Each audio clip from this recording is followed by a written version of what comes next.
नमस्कार जय जगन्नाथ मोर अनुराणा आपण स्वागत कर मोर एक नुआ फ्रेश आउ दमदार ब्लॉग तो आशा कर भलरे खुशी हापी थे मुझे भलरे खुशी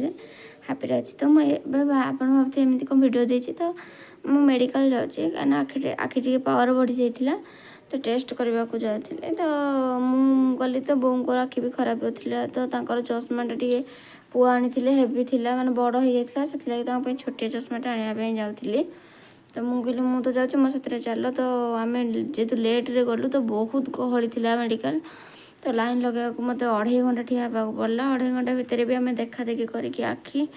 आ टेस्ट करके चश्मा आने को गलु चश्मा भी आना करदेकी आम तापर मेडिकल बाहर के गलु कड़े ना आमर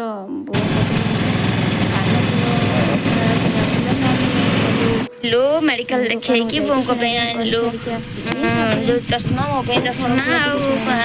सुना दुकान रू कि आनलु बों को कानफुल तो तार भिडियो आपण मानक निश्चिंत देवी आ सेऊ आंब कदली सब किणिक आनचु खाइबु माँ पिला समते एबे बसी मो पुआ ये बसी मुझे माँ पिला बस सब जाऊँ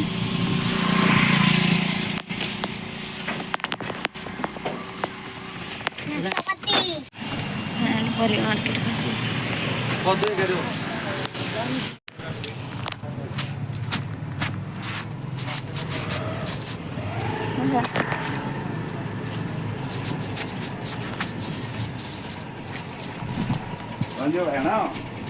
आलू बड़े किले दियो आ धनिया पत्र दियो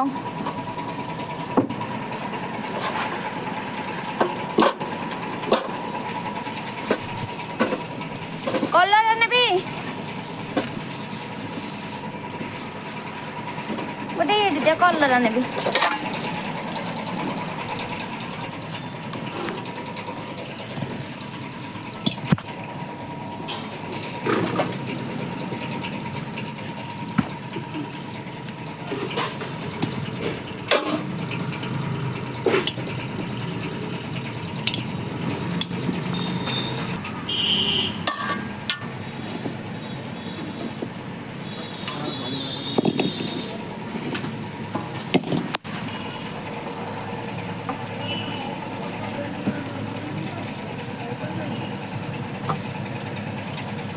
किले ही जो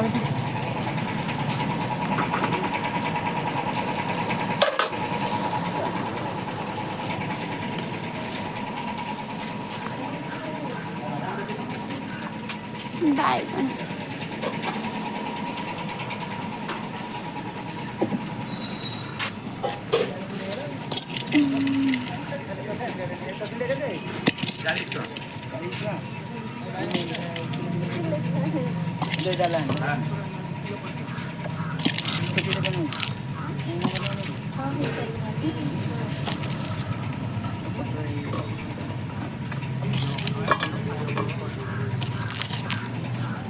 बैगन हाफ केजी दिया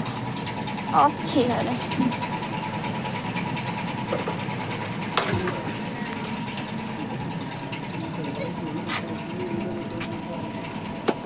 आउ किसी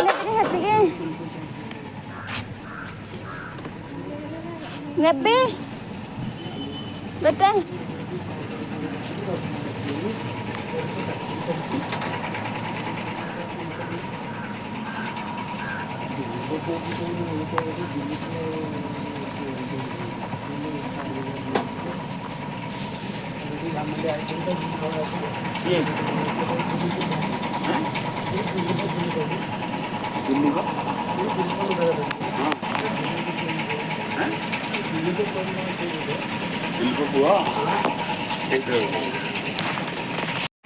जस्ट पहुँचली पहुँचला आसिक पहुँचगला पढ़िया को आगे बस पढ़ाऊँ जाऊँगी पढ़ापढ़ी कर सारिकी पगू तापर घर द्वार पड़ला असना है आसिक तो पहुँच गईनु घर द्वार ओलाओली करके भात जोड़े बसैबी आपको पढ़ापढ़ी करके जाऊँ घर टे ओल्ले देवी ओल्ले देकी आसिलु मेडिकल ना डेरी होगला कम सारिकी करी सब देखिए देखे जाओ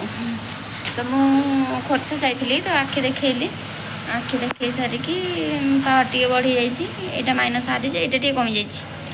ବାଁକିଟା ଟିକେ କମିଛି, ଡାହାଣକିଟା ଯେହେତୁ ଖରାପ ଟିକେ ରହୁଛି ଟିକେ ବଢ଼ିଛି ଆଉ ପାୱାର ଟିକେ ବଢ଼ିଯାଇଛି ଆଉ। ତ ସେଥିପାଇଁ ଚଷମା ଆଣିକି ଆସିନି ତାକୁ ଚଷମା ବରାଦ କରିଦେଇକି ଆସିଛି। ତ ଚଷମା ସିଏ ପଠେଇଦେବେ ବୋଲି କହିଛନ୍ତି ଆମ ସାଇରାମ ବସ୍ରେ। ତାପରେ ବୋଉଙ୍କର କାନଫୁଲ ହଳେ ଆଣିଲୁ ସୁମିତ୍ରା ଜୁଏଲେରୀରୁ କିଣିକି ଆସିଲୁ। ତ ମୁଁ ସେ ଭିଡ଼ିଓ ବି ଆପଣମାନଙ୍କୁ ଦେବି। ତାପରେ ଦେଖନ୍ତୁ ଏଇ ପାଉଁଜି ମୋ ପାଇଁ ଆଣିକି ହେଇଛି, ଏଇଟା ଗୋଟେ ସିମ୍ପଲ୍ ପାଉଁଜିଟେ ମୁଦିଟେ ଅଛି, ତ ସେଇଟା ବି ଥୁଆ ହେଇଛି, ମୁଁ ଆପଣମାନଙ୍କୁ ଦେଖେଇଦେବି।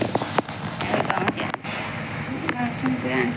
ତାପରେ ଠିଆ ହେଇକି ଏତେ ଲାଇନ୍, ମୁଁ ସଦାବେଳେ ସକାଳୁ ପଳାଏ, ବେଶୀ ସମୟ ଠିଆ ହୁଏନି, ମୋର କାମ ସରିଯାଏ। ମୁଁ